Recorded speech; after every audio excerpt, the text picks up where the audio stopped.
Salut tout le monde pour le petit live, non pas du vendredi mais du samedi. On a changé l'horaire pour faire un petit test ce matin, savoir combien, voilà, si vous allez être un peu plus nombreux, si ça vous arrange. Donc bienvenue à ceux qui se connectent. Comme d'habitude, vous nous aidez en mettant un petit pouce bleu pour nous dire que vous êtes content d'être avec nous. Même si vous n'êtes pas content, vous mettez le pouce bleu.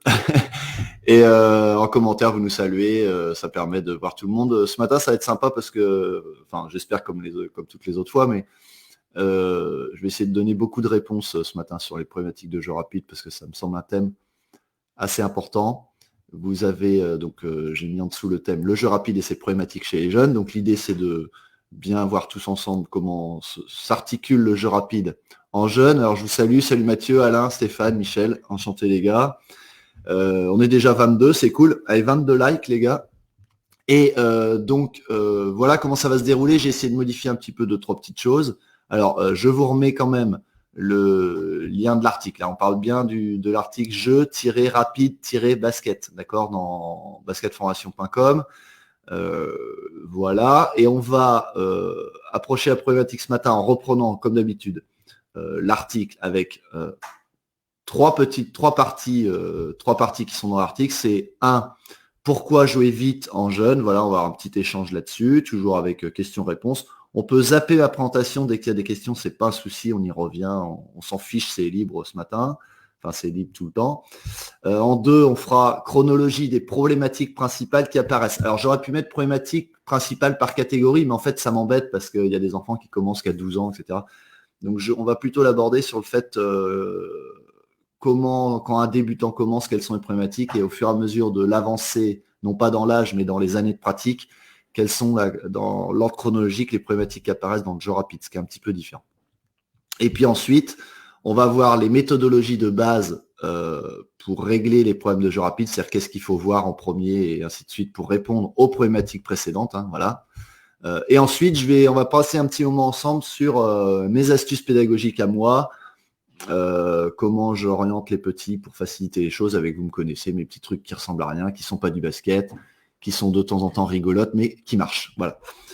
Enfin, qui marchent pour moi. Donc après, voilà. Et ensuite, on fera évidemment questions-réponses à la fin, si il y en a. Voilà. Donc si vous avez des questions, eh ben, vous pouvez déjà démarrer tout de suite par en poser. On peut démarrer par ça.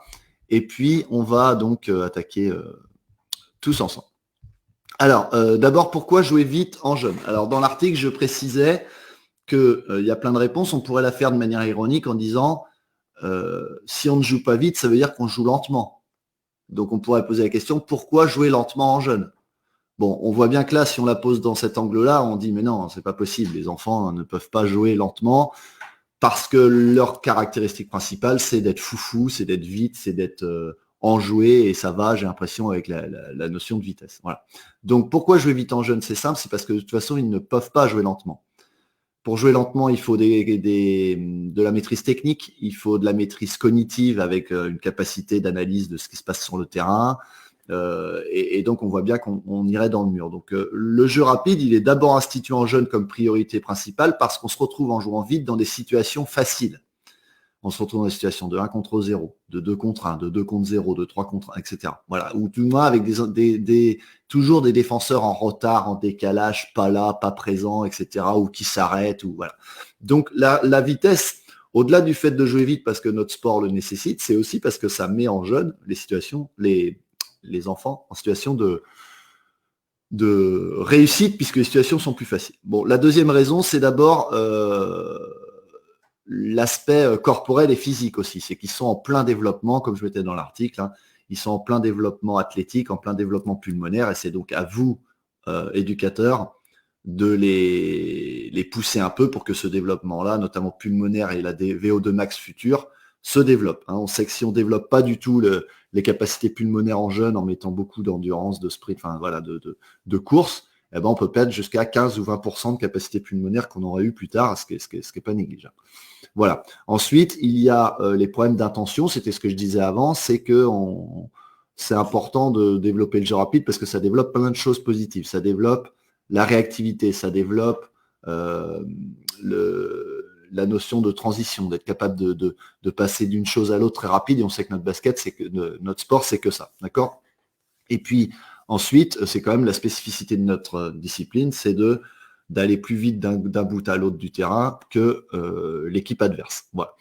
Donc, je crois que là-dessus, il me semble pas, alors je vais regarder un peu vos commentaires, mais il me semble pas qu'il y ait de débat aujourd'hui sur ah ouais, mais pourquoi faut jouer vite en jeune. Je crois que maintenant c'est unanimement compris, et en plus c'est plus agréable aussi. On pourrait citer l'argument des spectateurs, c'est plus agréable aussi pour les spectateurs de regarder un match où ça court qu'un match où ça marche peu. Hein. Donc, ça arrive qu'on se fasse bien chier, hein, comme on dit, avec des matchs de seniors où c'est que du demi-terrain, et voilà. Donc voilà. Alors après, je partage les avis. Jouer à leur vitesse, Pascal, technique et motrice. Il y a Fred qui met jouer vite, ça permet aussi de valider les acquis à haute vitesse. C'est-à-dire qu'effectivement, si on leur apprend tout en vitesse lente, et ben, quand il faudra passer en vitesse rapide, la maîtrise technique sera peut-être plus là. Donc là, je partage assez cet avis. Souvent chez les jeunes, vite, Olivier qui nous met vite égale précipitation, c'est cela qu'il faut leur faire comprendre, jouer vite sans se précipiter. Alors Olivier, on va y revenir, et moi je pense que ça c'est la deuxième étape. Je pense que chez les petits, jouer très vite et se précipiter, c'est pas très grave, au moins au tout début. Après, je partage ton point de vue, on va en discuter, après. Voilà, donc comme je étais dans l'article, que je peux d'ailleurs vous partager rapidement, hop. Comme je disais dans l'article, voilà, hop, on va revenir ici, c'était, voilà, donc tout ce que je vous ai précisé sur les raisons physiques et vitesse, etc. Voilà. Alors ensuite, en deuxième point, on a l'aspect, attendez, je mets la bannière pour que vous puissiez venir, sur la problématique des principales qui apparaissent, en fait, parce qu'en fait, il y a un ordre qui sont liés au développement neurologique, physiologique et moteur de l'enfant. Et il y a un ordre, et les problématiques apparaissent à peu près toutes dans le même ordre, ou du moins il y a une cohérence que l'on soit voilà, qu'on soit joueur en Auvergne, en Corse ou à Paris, c'est la même chose. Donc la première, j'ai pris pas mal de notes pour pas oublier de choses. La première caractéristique qui se dégage chez les plus jeunes, lorsqu'ils démarrent et qui sont petits, c'est l'attirance à la balle. C'est ça qui va bloquer votre jeu rapide. Donc ça, c'est une des problématiques que vous allez devoir résoudre. Comment on règle cette problématique de grappe, en fait, hein, mais c'est bien l'attirance à la balle qui fait qu'on ne peut pas se projeter vers l'avant. C'était ce que je mettais aussi dans l'article en point avec les U9. Et ça, c'est donc lié au non-porteur de balle. D'accord ? Voilà, donc on gêne le porteur de balle dans sa progression, et c'est un petit peu compliqué, mais on le gêne parce qu'on veut le ballon. Ce qui est différent, vous allez voir en U13, où je peux gêner le porteur de balle, mais c'est pas forcément pour avoir la balle. On va en reparler après. Donc ce phénomène d'attirance à la balle, il est vraiment problématique chez les jeunes, et il faut qu'on arrive à les en détacher. D'accord ? L'autre problématique très importante chez les petits, qui peut perdurer assez longtemps si vous ne le travaillez pas assez régulièrement, c'est ce que j'appelle les temps de latence, c'est-à-dire les temps où il y a un moment où c'est vide, l'espace est vide et il ne se passe rien. Les joueurs sont à l'arrêt, ça n'enchaîne pas, et tout le monde attend un petit peu ce que vont faire soit les adversaires, soit à qui l'arbitre va donner à la balle, soit que va dire mon coach. Le coach crie, c'est à nous, voilà. Donc ce temps de latence-là, il est de plus en plus grand, non pas par rapport à l'âge, mais il est de plus en plus grand en proportion du travail que vous ne faites pas dans le jeu rapide. C'est-à-dire, plus vous allez développer le jeu rapide et travailler le jeu rapide en conséquence dans votre contenu, plus les temps de latence vont être courts. Et moins vous allez travailler le jeu rapide, plus les temps de latence vont être longs, parce que vous n'êtes pas dans on enchaîne. Donc ça, c'est pas lié à l'âge, c'est lié à votre on va dire votre part de travail du jeu rapide, d'intégration du jeu rapide dans vos entraînements. Donc si vous avez des U15 et que les temps de latence sont très longs, c'est que vous ne faites pas assez d'intention de jeu rapide et de transition. Voilà. Ça, c'est les deux premières problématiques vraiment fortes qui arrivent. Attirance à la balle et temps de latence. Ensuite, on a, quand les enfants grandissent, on a toujours cette attirance, pas cette attirance à la balle, mais on a toujours je vais appeler ça l'attente du porteur de balle. C'est-à-dire que chez les petits, on a l'attirance à la balle, mais parce qu'on veut le ballon. Donc on attend le porteur de balle, mais parce qu'on veut le ballon. On va vers lui parce qu'on veut le ballon. J'ai envie de dire que chez les U13, U15, quand il y a une attirance à une attente du porteur de balle, je vais appeler ça l'attente du porteur de balle, c'est-à-dire qu'on court à la même vitesse que le porteur de balle et on se retourne et on est là, on est plus dans une attitude de si mon copain est dans la galère, faut que je sois là. Si je vais trop loin, il va pas s'en sortir. Comment je peux l'aider? Et c'est pas du tout la même raison, mais par contre c'est bien la même problématique, c'est que les non-porteurs ne se projettent pas vers l'avant. Le premier, c'est parce qu'il y a un phénomène de grappe et d'attirance, et le deuxième, une fois qu'ils sont plus vieux, c'est parce qu'il y a un phénomène de est-ce que j'ai confiance en mon coéquipier et est-ce qu'il va avoir besoin d'aide? Voilà. Donc cette problématique des non-porteurs de balles, elle est très importante et c'est souvent eux qu'il faut régler d'abord plus que le porteur de balle. Et nous, les entraîneurs, j'ai l'impression qu'on règle de temps en temps un petit peu trop le problème du porteur de balle. Mais c'est souvent pas lui le fautif sur le fait qu'on joue trop lentement. Ensuite, la problématique, donc je me répète, mais c'est pour être clair. La première problématique, c'est temps de latence et attirance à la balle. La deuxième, quand ils grandissent, c'est attente du porteur de balle par les non-porteurs et le problématique d'occupation du terrain. D'accord? C'est-à-dire qu'on a des courses qui sont peu espacées. D'accord? Donc ceux qui ont lu mon article, vous avez vu, il y a un exemple de ce que je propose en colloque, moi avec des petites astuces. Il y a un petit colloque où j'explique comment on fait pour que ça parte en éclat sur le terrain et occupation de la largeur. Voilà. Et ensuite, l'omniprésence du dribble. C'est-à-dire que comme vous avez travaillé beaucoup sur les fondamentaux individuels, on a des enfants qui ont pris beaucoup l'habitude de dribbler. Et on peut avoir un problème de jeu rapide aussi, un peu plus vieux, au fait que le porteur de balle soit auto-centré sur son dribble et son action à lui et pas sur les autres. Donc ça, c'est peut-être un équilibrage à faire sur quelle consigne je donne pour que le joueur soit dans l'action de passe, même en dribblant. Voilà. Et puis ensuite, on a la dernière étape qui a un autre souci, et c'est là où je vais rebondir. Donc je vais remettre ton propos, mon cher, alors attendez, Olivier, voilà, parce que là, ça devient intéressant. Pour moi, il y a la troisième étape, c'est que au bout d'un moment, quand vous allez avoir développé beaucoup de jeux rapides, ça va être très dur pour eux de revenir en arrière, normalement. Et ça, on le constate notamment dans la catégorie U13, U15, où les enfants jouent vite tout le temps, alors qu'on arrive à un âge où justement, il ne faut peut-être pas jouer vite tout le temps. Et ça, je vais appeler ça les timings de jeu. Enfin, les timings de jeu, c'est pas vraiment les timings, mais c'est lié à la transition, en fait. Quand est-ce que j'accepte de ne plus jouer vite? Parce que c'est plus important, parce que vaut mieux pas perdre la balle, etc. Voilà. Donc là, c'est une question aussi de prise d'information et tout. Voilà. Donc je pense avoir fait le tour des problématiques principales. On est bien d'accord, on n'est pas exhaustif, on n'a pas, voilà. Mais problématique principale, on a ça. Alors je vais revenir un peu vers vos commentaires. Attirance à la balle, grappe, on est d'accord. Fred, en Espagne, on me disait cet été qu'ils étaient pour la grappe. Alors ça, c'est intéressant, Gabriel. Pour la grappe, de façon à développer la dextérité du porteur de balle. Ok, alors moi, oui, alors après, il faudrait en discuter avec eux. Ça veut dire qu'on renforce encore cette notion de dribble. Voilà, moi, je trouve qu'on a une relation à la passe qui s'éloigne de plus en plus, ça me gêne un peu. Mais bon, je prends note, il faudrait qu'on sache vraiment pourquoi c'est intéressant pour eux de développer la dextérité du porteur.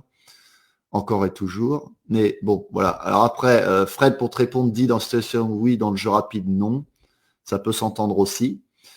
Alors Michel t'a posé une question, je vais y revenir à la fin, on la note. Vitesse de réaction. Avez-vous des exercices à donner pour la vitesse de réaction? Ça, on verra. Voilà, réaction à un signal. Ouais, alors ça, là, on est plutôt dans comment on résout les problèmes, donc on va y revenir en troisième partie. Voilà, donc je vais revenir avec vous après. Donc après, on avait ces problématiques. Donc on va essayer de voir un petit peu quelles sont les méthodologies de base, c'est-à-dire qu'est-ce qu'on peut faire pour développer ça, d'accord, pour contrecarrer ces problématiques. Alors évidemment, alors je vais le mettre là parce que vous verrez mieux normalement. Donc dans mon article, je vais le reprendre parce que on perdra moins de temps à essayer de rechercher mes mots. Donc jouer vite et bien, cela s'apprend. L'immense avantage, c'est que la vitesse chez les jeunes n'est pas contre nature, d'accord. Donc il faut se servir de toutes ces problématiques pour mettre vos entraînements en adéquation pour résoudre ces choses-là par rapport à, on va dire, à l'axe principal, au problème principal de votre groupe qui va être différent du coach qui entraîne dans l'autre club. Donc, d'abord, la priorité, c'est dans toutes vos séances, c'est de prioriser les intentions sur la réalisation. C'est-à-dire que si vous voulez que vos enfants jouent très vite tout le temps, il ne faut pas arrêter le jeu. Ça paraît tellement évident, mais on a tous envie de temps en temps d'intervenir. Et si vous êtes dans une séance et dans un thème jeu rapide, n'intervenez pas. Voilà, laissez-les jouer. Donc ça veut dire qu'il va y avoir beaucoup d'erreurs. C'est pas grave. Parce que si vous arrêtez tout le temps, ils ne sont pas dans le développement moteur, dans le développement athlétique et dans le développement des intentions. Donc, priorisez les intentions. Ah, tu as essayé de faire la passe loin vers l'avant, elle est perdue. C'est pas grave, génial, on continue. Voilà. C'est la perte de balle, c'est un problème technique, c'est plus un problème de jeu rapide. Donc, j'ai mis dans mon article et je partage, je suis assez d'accord avec moi-même. L'acceptation des erreurs sur le jeu rapide doit être très, très, très, très grande de votre part. Voilà, ça c'est hyper important. Alors, évidemment, plus on grandit, moins il y a de tolérance, mais sur les petits, c'est très important. Il est utile notamment sur la catégorie mini-basket de jouer vite. Il est plus utile sur la catégorie mini-basket ou école de basket de jouer très vite que de réussir. Voilà. Donc félicitez-les en permanence dès que leur objectif était d'aller très vite. L'intention prime sur la réalisation, c'est ce qu'on a mis déjà aussi dans l'article. Donc, des petites astuces toutes bêtes. Un exercice ne finit jamais sur un tir manqué. Si vous voulez développer le jeu rapide ou les intentions de réactivité et de transition, eh bien, vous ne pouvez pas terminer sur il y a un tir et on arrête. Non, non, c'est rebond ou panier marqué, ou relance et panier marqué, ou deux contre-attaques avec panier marqué. Voilà, mais ne restez pas sur les tirs manqués. Ça paraît important, mais on l'a tous fait cette erreur. Et il faut vraiment que ça s'ancre dans vos cerveaux. Stoppez les situations de jeu qui s'arrêtent sur un tir manqué. Je vous encourage vraiment, vraiment, vraiment à le faire. Et vous allez voir, ça va emmener de la notion de rebond aussi, qu'on a du mal à travailler tous. Et c'est intéressant. Ensuite, alors, je sais, on en parle encore, mais malgré tout, c'est lié. Apprenez-leur l'arbitrage, ou du moins à identifier ce qui est sifflé. Donc, je vous donnerai une astuce. D'ailleurs, il faut que je me la rajoute là, sur celle-là, sur le coup de sifflet. J'avais mis dans un article, mais voilà. C'est-à-dire que qu'est-ce qui est sifflé et donc quelle est mon action suivante. Voilà, donc ça, c'est très important. Donc, il ne s'agit pas de leur dire tu vas être arbitre, il s'agit de leur dire voilà, tu sais ce qu'il a sifflé, arbitre. Non, il faut qu'on apprenne parce que ce qui est sifflé va déterminer ton action suivante. Et ça fait progresser l'aspect transitionnel. Et ensuite, vous récompensez les situations qui vous intéressent le plus. Donc, si vous voulez voir beaucoup de situations de surnombre, quand il y a un panier marqué en surnombre, vous mettez plus de points, etc. S'il y a une bonne sortie de balle parce que vous dites que vous souhaitez que la balle sorte sur les côtés, vous donnez un point supplémentaire, etc. Voilà. Donc, les étapes incontournables, je vous l'ai mis dans l'article encore, c'est d'améliorer en priorité. D'améliorer la transition, je défends, j'attaque. Je défends, j'attaque, je défends, j'attaque. Ça, c'est très important, c'est j'enchaîne, j'enchaîne, j'enchaîne. Donc, on oblige à jouer très vite les touches et les remises en jeu. Ça, c'est pour les U9, U11, notamment. Mais c'est valable pour tout le monde, mais c'est chez eux que ça s'apprend.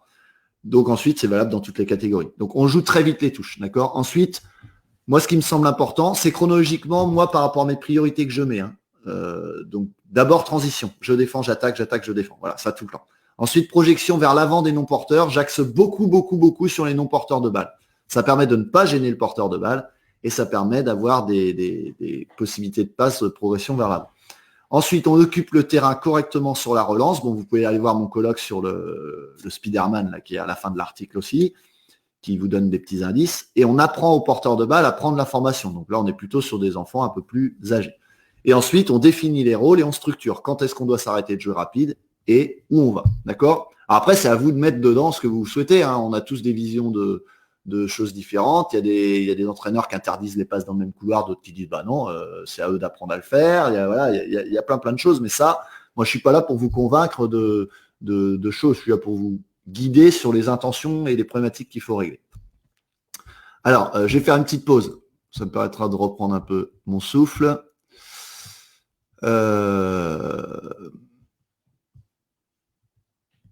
Bien se concentrer sur nos objectifs, c'est la clé si on devait développer le jeu rapide. Rater un tir, ce n'est pas grave. Alors attendez, je remets parce que voilà, ça, c'est Fred qui met ça.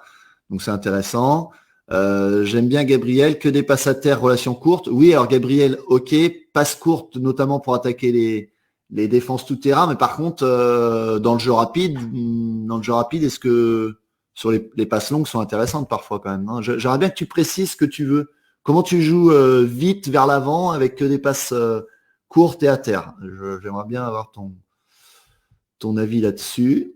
Voilà. Donc, il n'y a pas d'autres commentaires, donc je vais continuer à avancer. Donc voilà, tu vois, je suis pas le seul à m'interroger sur ta remarque, Gabriel. Pourquoi que des passes à terre, ça freine le jeu? Ouais. Sur demi-terrain, oui, mais sur tout terrain, j'ai du mal à. Passe longue à terre, c'est chaud, hein. Euh, Voilà. Est-ce que vous avez des questions sur ça ou c'est déjà un peu ça dégrossit et sinon, j'attaque ma dernière partie pour voir les astuces que moi je donne et les réponses simples ensuite à vos questions. Voilà. Donc, je voudrais vous montrer deux, trois choses. Donc, en même temps, vous voyez, je vais créer des trucs comme ça. Voilà. Euh, on va pouvoir afficher. Alors, la première des choses, moi, j'interdis en jeune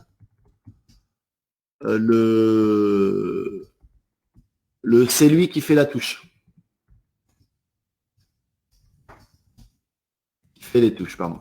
C'est-à-dire que il y a beaucoup de situations, y compris on le voit je vous le mets là, on le voit régulièrement en coaching chez les petits, pour ceux qui coachent les U9 et les U11 ou qui vont voir des matchs, il y a toujours des coachs qui disent non, c'est machin qui fait les touches. Et voire même, il y a un enfant dans une équipe, c'est toujours lui qui fait les touches. Mais vous pouvez être sûr qu'il a été déterminé que c'est lui qui fait les touches. Bon, ça, c'est interdit, parce que c'est pas possible. Ça veut dire que si c'est pas lui qui a pris le ballon, il va falloir donc un temps de latence, hein, vous vous souvenez, on en a parlé, entre ah oui, c'est Olivier qui fait les touches, donc je lui donne la balle et lui va se placer. Bon, ça, c'est quelque chose qui est pas possible. Donc en jeune, on interdit je suis désolé, non, enfin, ça fait un peu. Enfin voilà, je suis sûr de moi. Faut interdire ça. C'est pas possible. En jeune, il n'y a pas de gens qui font les touches et il n'y a pas de meneurs, d'accord? Chez les petits. Après en U13, on peut commencer à discuter sur peut-être les remises en jeu, sur panier encaissé. Mais sur touche, c'est le premier qui a la balle fonce, le premier qui a la balle avance, etc. Donc ça, pour moi, c'est important. Ça, c'est pour régler le problème une petite astuce pour régler le problème de latence, d'accord, c'est-à-dire de transition. Donc ça permettra de faire. Ensuite, vous avez ceux qui ont peur balle en main. Alors eux, moi j'ai une astuce toute simple. Alors je vous la mets en petit, mais voilà. C'est ceux qui ont peur balle en main. C'est-à-dire on a tous des joueurs qui attrapent la balle et qui sont timorés dans leur prise décisionnelle de projection vers l'avant. D'accord? Donc là, moi, je fais l'astuce de l'épervier, ça marche très bien. Parce que ce même enfant, quand vous faites un épervier, 1, 2, 3, les éperviers sortent, et vous savez, il faut traverser le terrain, il faut passer derrière la ligne de l'autre côté. Et bien, ce gamin-là, il est le premier à prendre la balle, à foncer, à arriver derrière la ligne sans se faire toucher. Et bien, vous faites très simplement ça, vous ne prenez pas la tête, vous lui dites, tu oublies que tu joues au basket, le basket, c'est un épervier. Il faut traverser le terrain avec ta balle sans te faire attraper par les autres. Donc tu prends ta balle et tu joues à l'épervier. 1, 2, 3, les éperviers sortent et allez, fonce. Voilà. Et le gamin, il va essayer de passer par des endroits pour arriver de l'autre côté. Puis vous lui dites, bah évidemment, le but, c'est pas de passer à la ligne, c'est de tirer après. Voilà. Alors là, on est dans la rectification individuelle et on ne parle pas de relation de jeu à l'autre. Mais un gamin qui n'ose pas courir avec la balle alors qu'il a la place ou qui a des endroits où il peut passer, n'essayez pas de régler le problème de la passe. Il faut d'abord régler le problème de son intention qui est enfin, sa non-intention plutôt. D'accord? Donc ça, je pense que c'est important. Donc vous dites qu'il est juste en train de faire un épervier, sauf qu'au lieu d'avoir une ligne de fond, c'est un panier.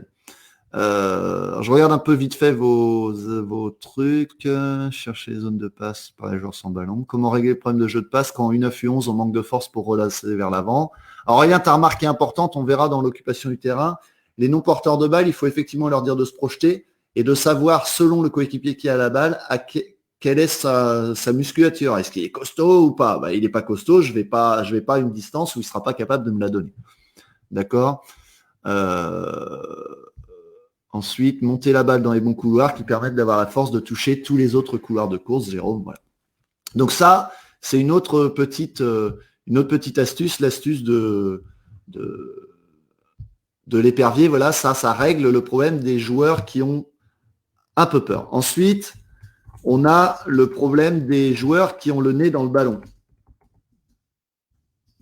Alors moi, je donne l'astuce de la voiture, c'est-à-dire, vous savez, joueur qui ont le nez dans le ballon, vous voyez très bien de quoi je parle. C'est-à-dire qu'il n'y a pas de prise d'information de ce qui se passe devant. Ce problème-là, je le règle en parlant des adultes qui conduisent une voiture.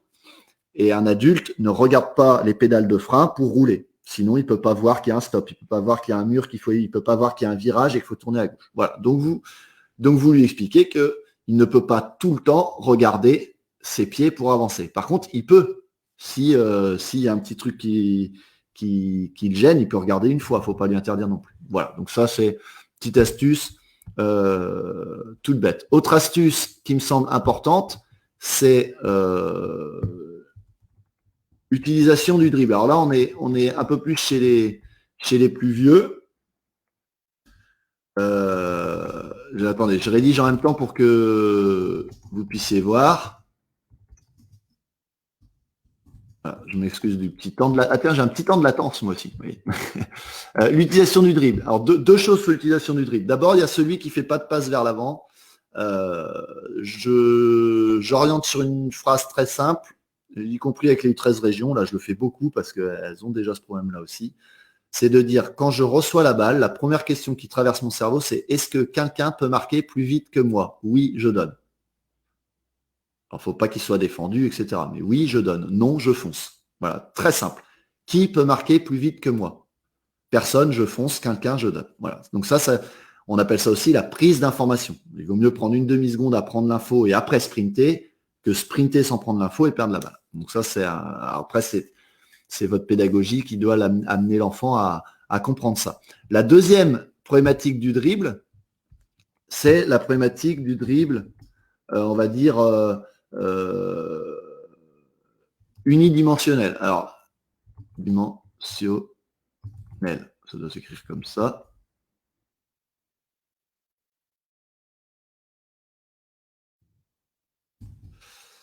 Dribble unidimensionnel. Alors, qu'est-ce que je veux dire par là? C'est que comme on leur a appris à aller tout le temps vite vers l'avant, on a au bout de quelques années des enfants qui sont uniquement dans des dribbles de contre-attaque et de jeu rapide vers l'avant. Or, on sait très bien que parfois, il faut faire un dribble de décalage avant d'avancer. Parfois, on peut reculer pour se dégager de quelqu'un. Et c'est important dans votre apprentissage que le dribble n'est pas uniquement vers l'avant. Alors, toujours face au jeu. J'ai pas dit qu'il fallait se tourner dos au jeu, mais on peut faire un dribble en arrière en restant face au jeu. On peut faire un dribble latéral en restant face au jeu. Et cette notion-là, on en parle peu, mais je pense qu'elle est importante, c'est que le dribble ne peut pas être que je fonce, ou je passe un joueur et je fonce. Donc voilà, ça c'est une autre petite astuce qui marche bien. Et puis ensuite, je reviens, donc ça, là on vient de régler, pour l'utilisation du dribble, on vient de régler la prise d'info en fait, hein, d'accord, qu'est-ce qui se passe sur le terrain et comment je me projette vers l'avant. Et puis enfin, on va revenir sur l'aspect transitionnel, c'est-à-dire comment je fais pour me projeter très vite sur un autre état que mon état défensif par exemple. Et donc moi je dis ça.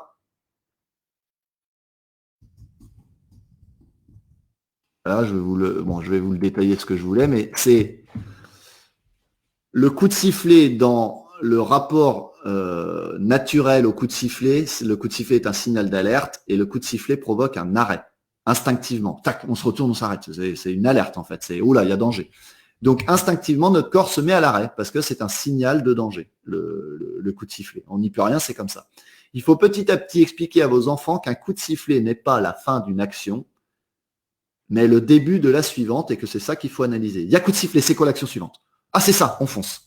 Voilà. Juste ce petit rapport au coup de sifflet, essayez de l'approcher avec vos enfants en leur faisant voir le coup de sifflet d'une manière un petit peu différente et un autre angle. C'est pas la fin d'une action pour une équipe, c'est plutôt l'action suivante pour l'autre. Voilà. Donc ça me semble important. Voilà. Je voulais juste vous donner ces 4-5 petites astuces. Voilà. Je remets voilà. Alors, je vais refaire un tour sur vos commentaires. Qui est seul devant? On encourage à prendre l'info. Voilà. Donc, c'est ce que je venais de dire avec est-ce que quelqu'un peut marquer plus vite que moi? Stéphane, on est plutôt d'accord.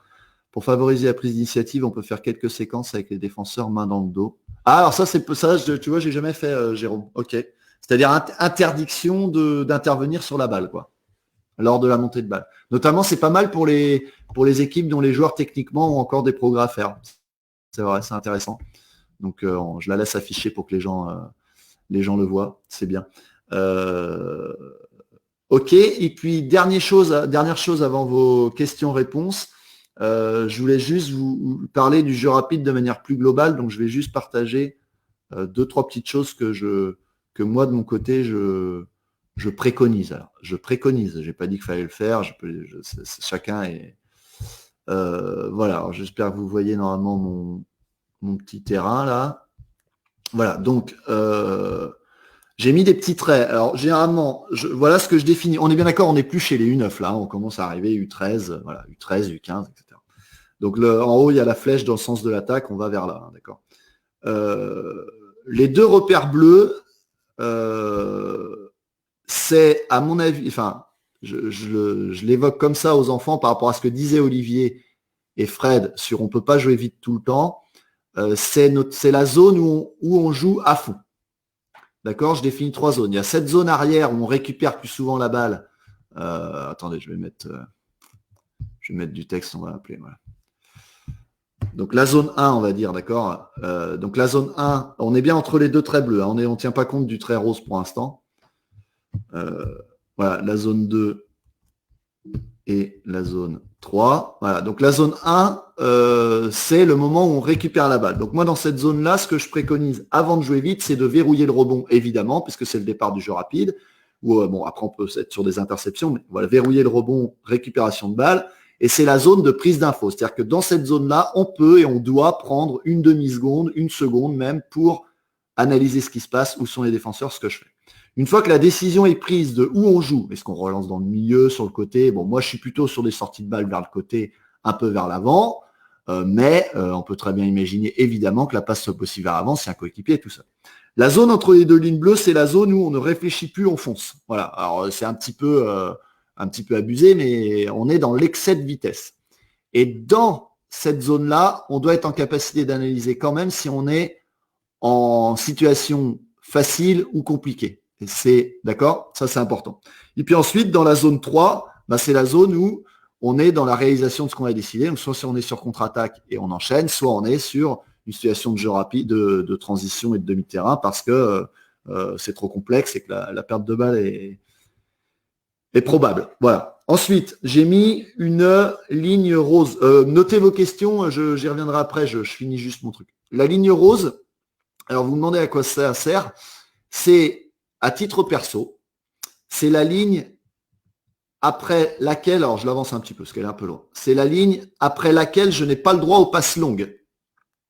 La passe longue, elle se fait là, dans cette zone-là. Parce que souvent, quand on arrive ici et qu'on n'a pas fait de passe longue avant, les défenseurs ont eu le temps de replier et de revenir. Et que souvent, on a des tentatives dans ces zones-là. Là, par exemple, on a un joueur qui est ici. Je vous le mets, ce sera peut-être plus simple. Voilà. On a un joueur qui est là avec la balle et qui va tenter une passe longue, ou même là, au milieu de terrain, une passe longue dans la raquette. Là. Et souvent, c'est balle perdue. Ça. Donc voilà, après, j'interdis pas, évidemment, mais je préconise qu'après cette ligne rose-là, s'il n'y a pas eu de passe longue, c'est trop tard. On est sur passe courte, donc là, je rejoins Gabriel. Ça ne veut pas dire qu'on joue lentement, hein. On peut toujours être dans le jeu rapide, mais à partir de ce moment-là, on joue passe courte vers l'avant. D'accord, mais plus de passe longue en une passe vers l'avant. Voilà, donc ça, c'était juste une petite chose. Après, préconisation perso, plutôt sortir la balle sur les côtés. Et sans interdire. Ah, attendez. Hop. Oh là, je suis pas bien ce matin. Attends, je vais prendre ma souris parce que là je suis avec le. On va faire ça comme ça ira mieux. Pardon, excusez-moi, je suis tout seul avec. Voilà, donc plutôt passe sur les côtés. Et après la passe sur les côtés, je dis aux enfants, vous pouvez faire toutes les passes que vous voulez si vous estimez que quelqu'un est mieux placé que vous pour marquer, d'accord ? Mais entre pardon. Hop. On a plusieurs couloirs une fois que la balle est sur le côté. Et entre une passe dans le même couloir ou une passe dans la diagonale, voilà, entre une passe dans le même couloir, hein, la flèche verte, et une passe dans la diagonale, on privilégie toujours la diagonale opposée. Voilà. ça ne veut pas dire que j'interdis cette passe-là. Ça veut dire que si j'ai les deux possibilités, c'est priorité passe diagonale, hein, parce que la défense rentre et est absorbée plutôt côté ballon, donc ça libère un petit peu l'opposé. Donc généralement, moi je fais côté, diagonale, panier. Ou je fais côté. Alors, on avait une autre expression aussi avec un collègue. Voilà, bon, attendez, je reviens un peu vers vous parce que là, je m'éparpille. Voilà. Donc, après, on avait une petite expression que je peux vous mettre. C'était, au-delà de ce que je viens de dire, c'est qui correspond au timing des zones que je vous ai délimitées là, 1, 2, 3. C'est. Et vous verrez, vous pouvez guider vos joueurs là-dessus, ça marche plutôt pas mal. Voilà, c'est ça. Je récupère la balle, la priorité, c'est quelles que soient vos options de coach. Balle devant. D'accord? Donc balle devant, passe vers l'avant. Ensuite, c'est balle dedans, c'est-à-dire la recherche très rapide de passe vers le cercle ou d'attaque de panier. Mais une fois que la balle est devant, c'est balle dedans, par le dribble ou par la passe, mais il faut aller vers le cercle. Et si c'est pas possible, balle à l'opposé. C'est les 3 étapes du jeu rapide. Balle devant, balle dedans, balle à l'opposé. Et en même temps que les joueurs le réalisent, vous leur dites balle devant, tac, une fois que la balle est devant, balle dedans. Donc tu peux attaquer le cercle ou tu peux donner à quelqu'un qui coupe ou un trailer, etc. Et si on peut toujours pas jouer, balle à l'opposé, pas le droit de revenir côté ballon. Voilà. Donc ça, c'est les petites astuces qui permettent qui souvent marchent très très bien, et notamment U13, U15, ça marche très bien. Balle devant, balle dedans, balle à l'opposé. Pas forcément en passe. Voilà, je pense que j'ai fait le tour. Bon, j'ai été vite, mais il y avait beaucoup de contenu aujourd'hui.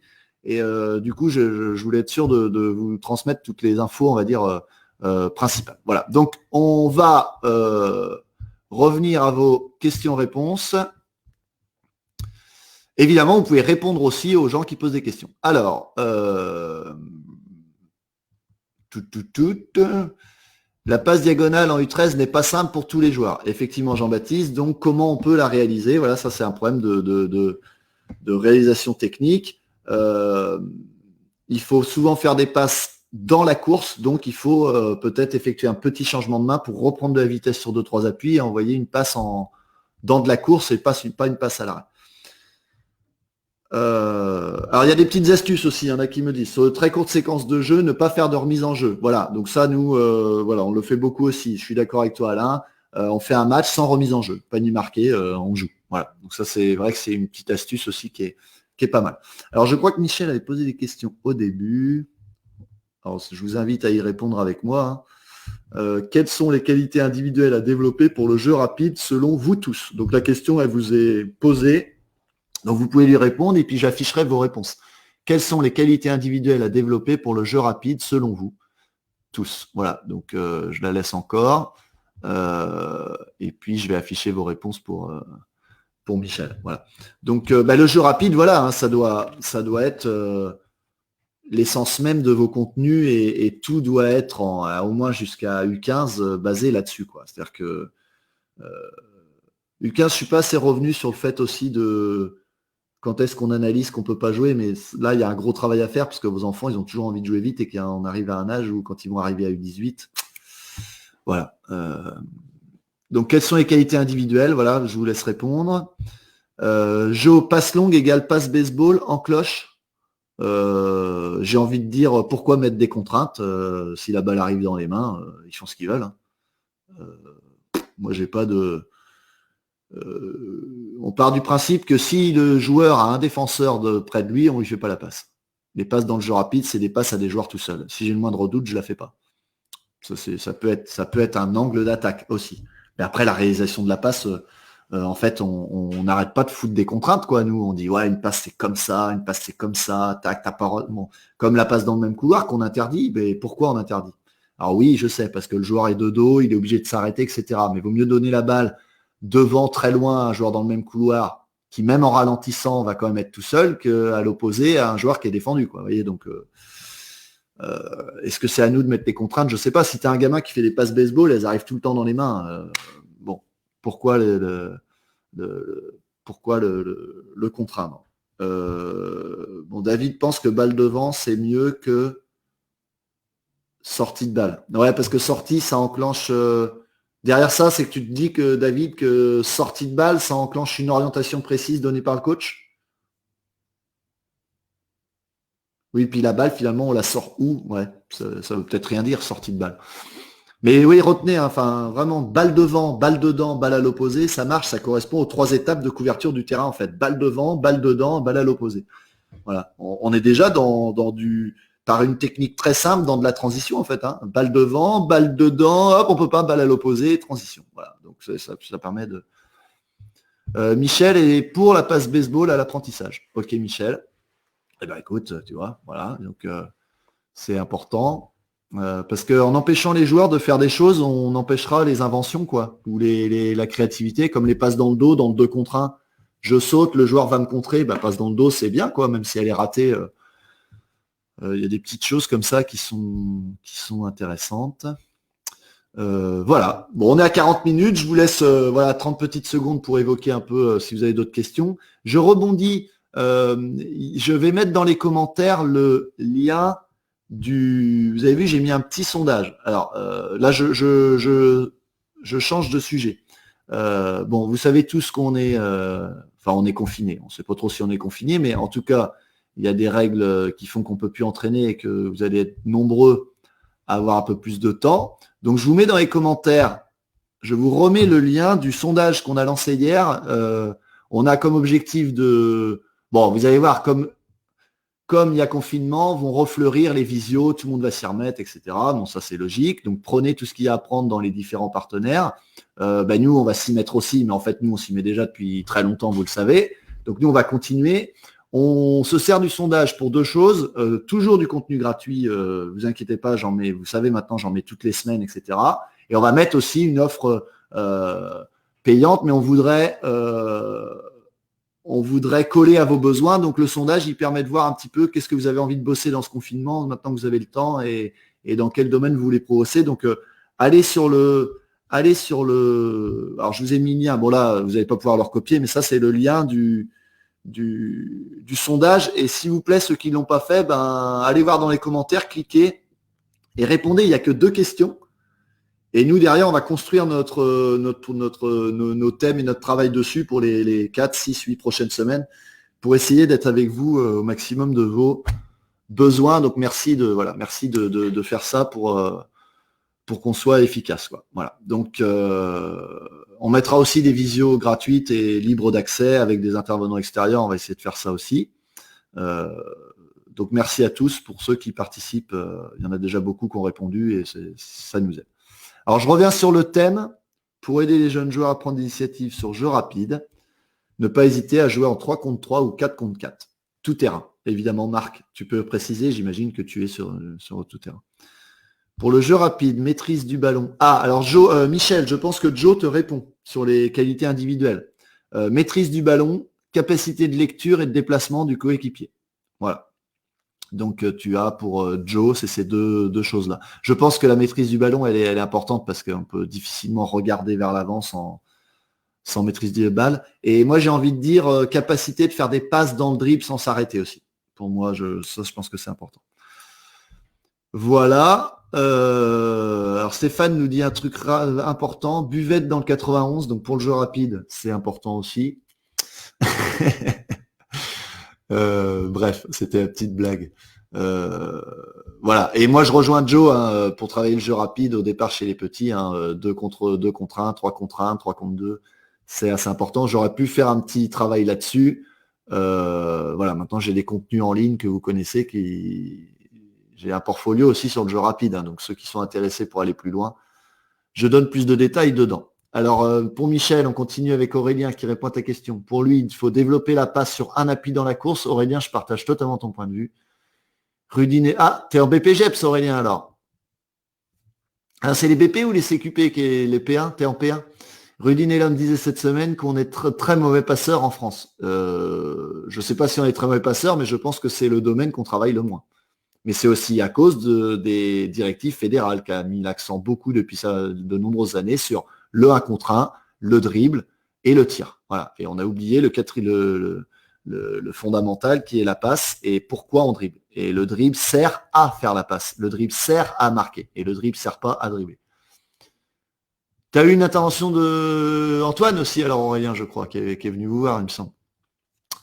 Donc voilà, et ben j'espère que ça vous a plu. J'ai essayé d'être. Alors, je suis désolé, j'ai mis du temps à afficher, mais est-ce que ça vous a plu le fait que j'annonce de quoi on parlait par étapes? J'ai essayé de faire des petites choses un peu plus complètes aujourd'hui.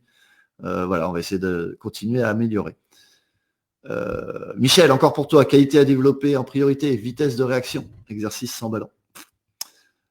Et je conclurai sur Michel Coudray, on ne sait rien faire en France en fait. C'est ça. En fait, les Espagnols sont meilleurs, les entraîneurs sont nuls et on fait tous que de la merde. C'est vrai. Non, je pense qu'on a une très bonne formation, contrairement à tout ce qui est annoncé. Très très bonne. J'ai une anecdote là-dessus sur un copain qui voyage beaucoup par rapport à son travail sur le basket étranger. Il est sans arrêt dans les pays étrangers dans le cadre de son boulot, et il est persuadé que le niveau des entraîneurs est très très fort en France. Et vous voyez, et c'est pas moi qui le dis. Voilà. Donc je suis assez d'accord avec lui. En fait, on se sous-estime sans arrêt, mais la formation est bonne. La Fédé sur la formation fait du bon boulot. Et je pense qu'on a un niveau global de qualité d'entraîneur qui est plutôt très bon, avec beaucoup de gens qui se remettent en cause, beaucoup de gens qui viennent discuter comme on fait. Et il faut arrêter de dire qu'en France, on ne sait pas faire, c'est faux. Il y a des choses où on n'est pas bon, mais il y a plein de choses où on est bon. Voilà. Merci Michel, parce que je pense que ça, c'est important de le dire. Arrêtez de vous sous-estimer, arrêtons de nous sous-estimer, arrêtons de dire qu'on fait de la merde, c'est pas vrai. On fait plein de choses bien. Sinon, les équipes de jeunes, le niveau de championnat de France jeune ne serait pas ce qu'il est, il est plutôt très cohérent et bon. On n'aurait pas des équipes nationales jeunes aussi fortes. Voilà, et ça, c'est grâce à tout le monde.